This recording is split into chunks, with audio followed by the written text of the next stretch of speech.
Au mariage de ma sœur, je lui ai remis l'acte de propriété d'un appartement entièrement payé de 420 000 $. Elle a sorti le document de son portefeuille, a lu l'adresse, puis elle a ri. Elle a penché la tête en arrière et a ri dans le micro devant 180 invités. « Eve, ce n'est pas l'endroit que je voulais », a-t-elle dit d'une voix faussement mielleuse. « Je ne vais pas vivre dans ce quartier bon marché. C'est complètement à côté de la plaque. » Les gens ont vraiment ri avec elle. Ça fait des mois. Ce matin, je suis allé faire une randonnée. Je me suis tenu au sommet d'une petite montagne, respirant un air frais, pur et calme, imprégné de pain. Je ne suis pas là pour arranger les choses. Je ne suis pas un bouc émissaire. Je ne suis même plus la fille que j'étais.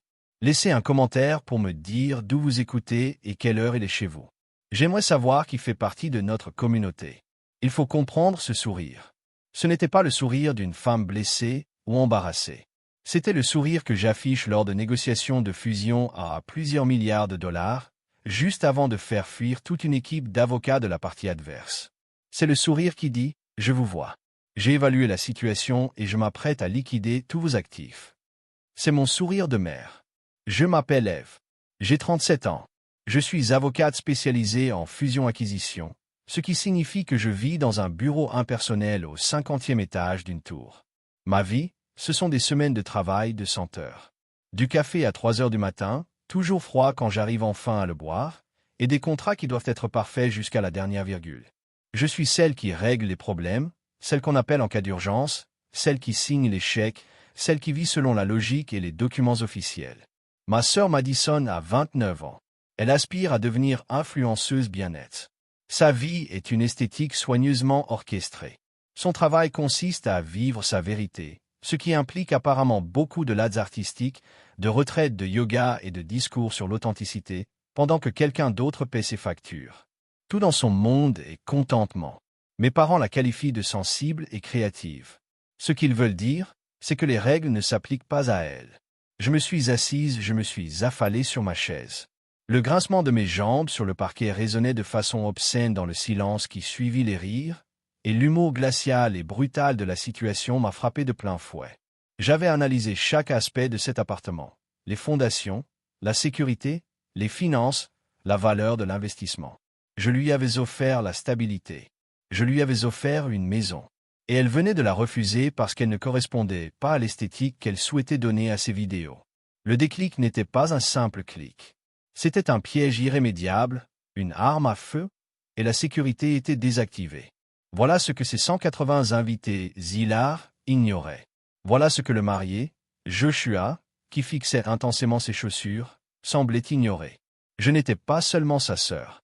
J'étais son investisseuse providentielle, malgré elle et apparemment non reconnue. Depuis 5 ans, j'étais la seule à financer la marque Madison. Preuve à l'appui, je conserve les reçus. C'est dans ma nature. Preuve à l'appartement de luxe dans une tour où elle vivait. 3500 $ par mois. J'avais tout organisé. Le virement récurrent d'il y a 3 ans, étiqueté « soutien temporaire » car elle avait besoin d'un joli décor pour ses vidéos. Preuve B, la Tesla Model X avec laquelle elle est arrivée ce soir. Elle m'a appelé en pleurs, disant qu'elle ne pouvait pas construire une marque axée sur le développement durable en conduisant une berline de 4 ans. C'était mauvais pour son image. J'ai payé l'acompte et le prêt est à mon nom car son historique de crédit était et est toujours inexistant. Preuve C, les dépenses diverses. Les séminaires de coaching d'entreprise à 5 000 $, les séances photo professionnelles, les retraites bien-être au Costa Rica, pourtant essentielles à la création de contenu. J'ai tout payé. Vous vous demandez sans doute pourquoi. Pourquoi ai-je laissé la situation perdurer aussi longtemps? C'est simple. J'étais piégé.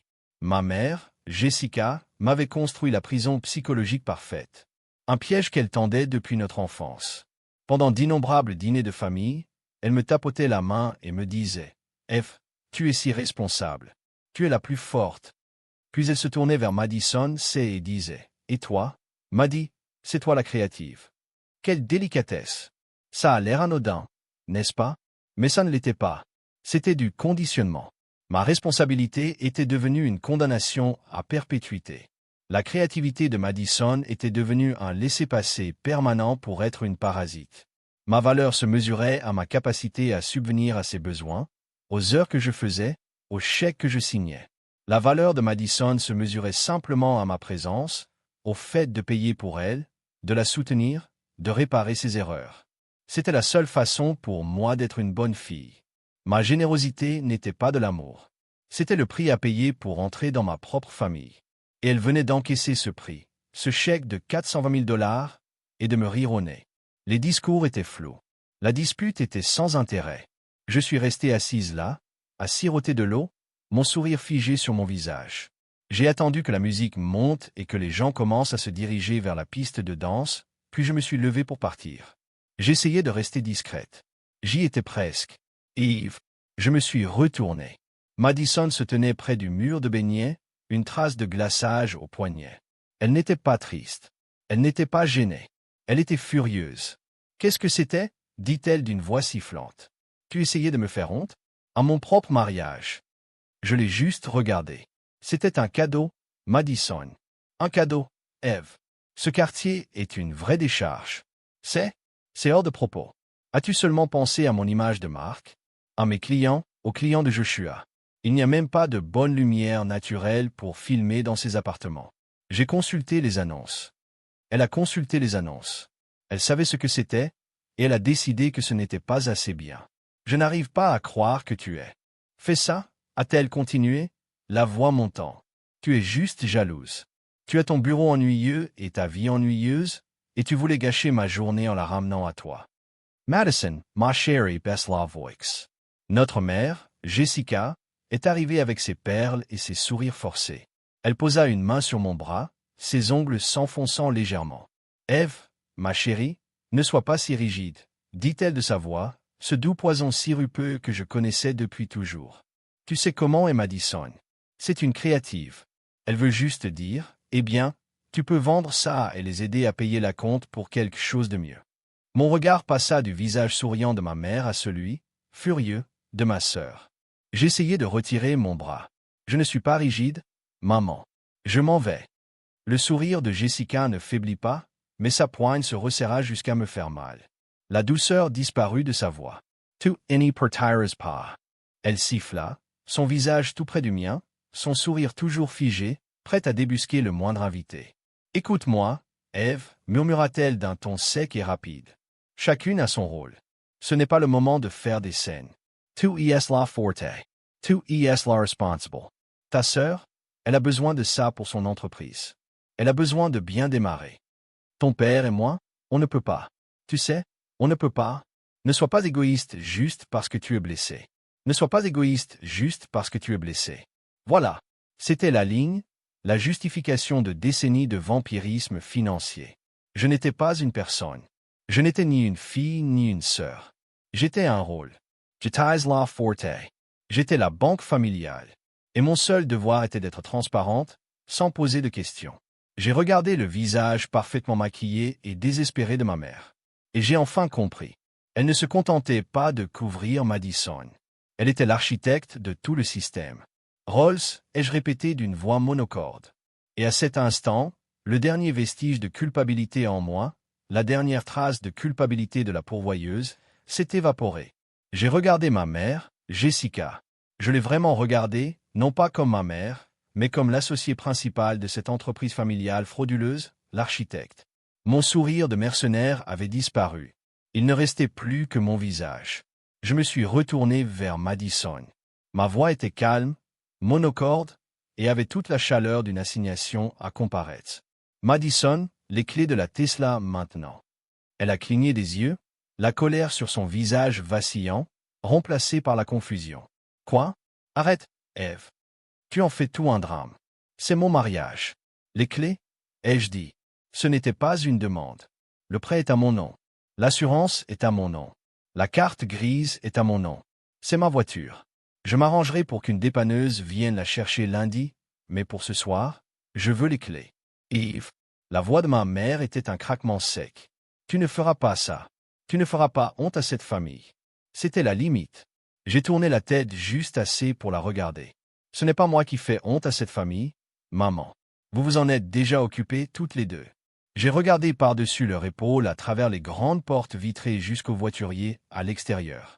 J'ai levé la main et j'ai fait signe au voiturier. Madison l'a vu. Elle a vu que je ne négociais pas. Elle n'était pas une influenceuse parlant à son sponsor. Elle était une débitrice face à son créancier. Son visage s'est effondré. Elle a tâtonné avec le petit sac à main à perles peu pratique qu'elle portait, les mains tremblantes. Elle a sorti le porte-clés et l'a frappé fort dans ma paume ouverte. « Tu es cruelle », murmura-t-elle, les yeux embués de larmes. Elles étaient peut-être même vraies. Je m'en fichais. « Non », dis-je en serrant le plastique chaud entre mes doigts. « C'est bon, j'ai les papiers. » Je me retournai et marchai. Je ne courus pas. Je sortis de la réception d'un pas droit, mais pas résonnant sur le parquet ciré. Je sentais 180 paires d'yeux peser sur moi. Je sortis dans la fraîcheur de la nuit, une clé Tesla dans une main et l'acte de propriété d'un appartement à 420 000 $ dans l'autre. Le lendemain matin, à 7 heures, j'étais dans mon bureau. J'en étais à ma 3e tasse de café. Il était brûlant. C'était le meilleur café que j'ai jamais bu. Mon cerveau de spécialiste en fusion-acquisition était en ébullition. Ce n'était plus un drame familial. C'était une session d'actifs. Je séparais méthodiquement un actif toxique et non performant de mon portefeuille. J'avais déjà élaboré le plan de sortie en 4 étapes. Étape 1, 17h01. J'ai envoyé un courriel à mon avocat. L'objet était « Accord de remboursement par Madison ». J'ai joint le tableau Excel très détaillé que je tenais depuis des années. Le prêt Tesla, l'assurance, les séminaires. Je lui ai demandé de rédiger une lettre de mise en demeure pour le remboursement.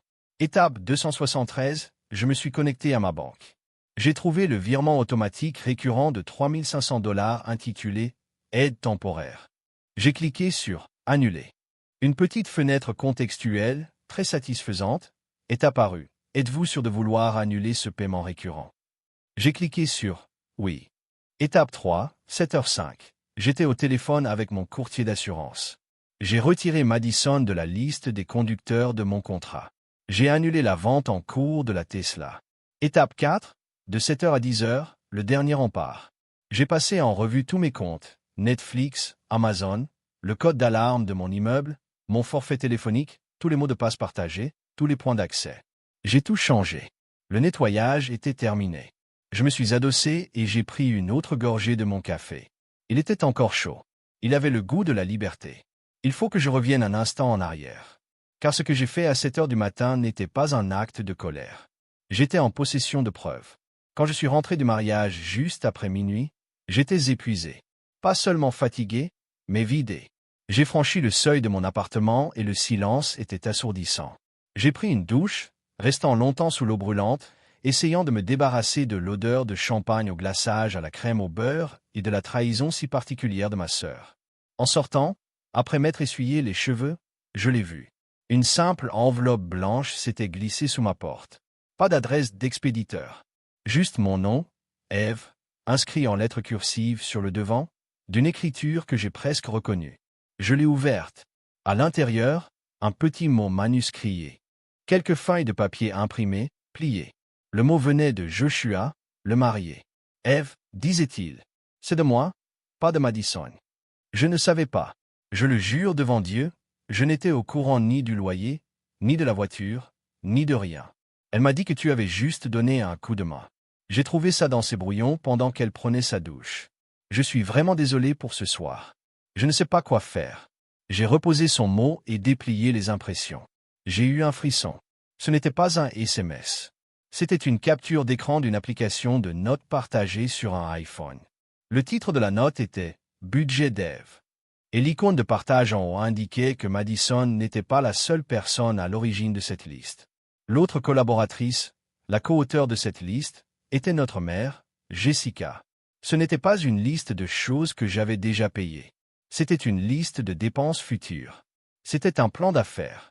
Investissement pour la marque au 4e trimestre. À demander à Eve avant octobre. $15,000. Échange d'une Mercedes classe G contre une Tesla. Eve prend en charge la différence. Environ 30 000 $ d'acompte pour la maison après la vente du condo bon marché à 75 000 $. Mes mains se sont mises à trembler. Mais ce n'était pas de la tristesse. Ce n'était même pas de la douleur.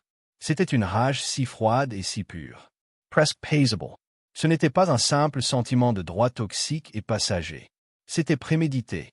C'était une stratégie financière à long terme. C'était un complot. Ma mère n'était pas seulement complice. Elle était la co-architecte. Elle n'essayait pas d'apaiser les tensions. Elle gérait son capital. Et ce capital, c'était moi. J'ai posé les papiers sur le plan de travail propre de ma cuisine. Toute la culpabilité que j'avais jamais ressentie, la culpabilité du soutien de famille, le conditionnement à ne pas être égoïste, tout s'est évaporé.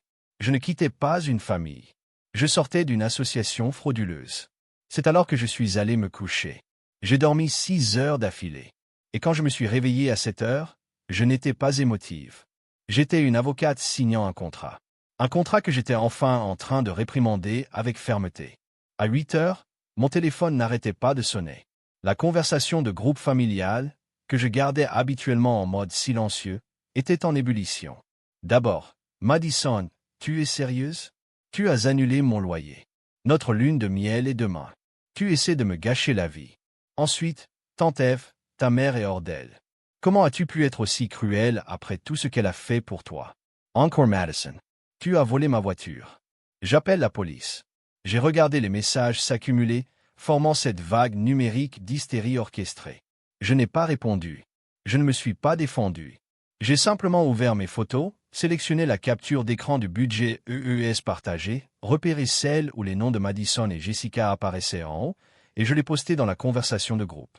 Sans un commentaire, le chaos s'est arrêté. Instantanément, c'était comme si j'avais aspiré toute l'air de la pièce. Un silence de mort. 5 minutes plus tard, le téléphone fixe de mon bureau a sonné. Pas mon portable. Ma ligne directe. Celle réservée aux clients et aux associés principaux. Un coup de maître. J'ai décroché. Ève à l'appareil. Que as-tu fait? Ce n'était pas une question. C'était un cri. Jessica, ma mère, ne pleurait pas. Elle était furieuse. Je me suis adossé à ma chaise. Bonjour maman. Je fais juste les comptes. Tu nous as humiliés. Tu as ruiné ta sœur, cette voiture, le loyer, tous ces textos de ta tante. Tu as fait tout un cinéma. Je n'ai rien fait de mal, ai-je répondu d'une voix calme comme le matin. J'ai juste arrêté de payer pour tout ça. Elle a eu le souffle coupé. La rage s'est instantanément évaporée, remplacée par la tactique que je savais inévitable. Les larmes? Eve, ma chérie, SILT plate. On est une famille. Tu ne peux pas faire ça à ta sœur. Elle est créative. Tu la connais. Tu ne me ferais jamais ça. J'ai attendu qu'elle ait fini. J'ai vu le mot, maman, silence. Pas le silence virtuel de la conversation de groupe. C'était un silence lourd, suffocant, à l'autre bout du fil. La note concernant le budget d'Ève, ai-je poursuivi? La voix toujours basse. Celui que vous partagez avec Madison. La Mercedes classe G. Les 75 000 pour la maison. L'investissement de la marque au 4e trimestre. J'ai entendu un son, un petit halètement étouffé. Les avocats spécialisés en fusion-acquisition font faillite tout le temps. Maman, tu sais pourquoi? Ils laissent leurs émotions obscurcir leur jugement. Ils laissent une mauvaise affaire couler toute l'entreprise parce qu'ils y sont trop attachés. Je ne serai pas comme eux. Je ne serai pas le mauvais coup de ma famille. Eve est tense. Sa voix n'était qu'un murmure désespéré. Je dois y aller, ai-je dit. J'ai un appel avec Tokyo. Bonne chance pour ton investissement du 4e trimestre. J'ai raccroché. Sans claquer le téléphone. J'ai simplement appuyé sur le bouton de fin d'appel. Le petit clic discret a été le son le plus satisfaisant que j'ai jamais entendu. Un mois s'est écoulé. Le groupe de discussion familiale est toujours silencieux. J'imagine qu'ils en ont créé un nouveau sans moi. Ce n'est pas grave.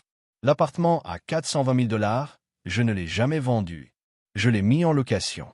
Une des associées de mon cabinet a une fille interne en chirurgie à l'hôpital voisin.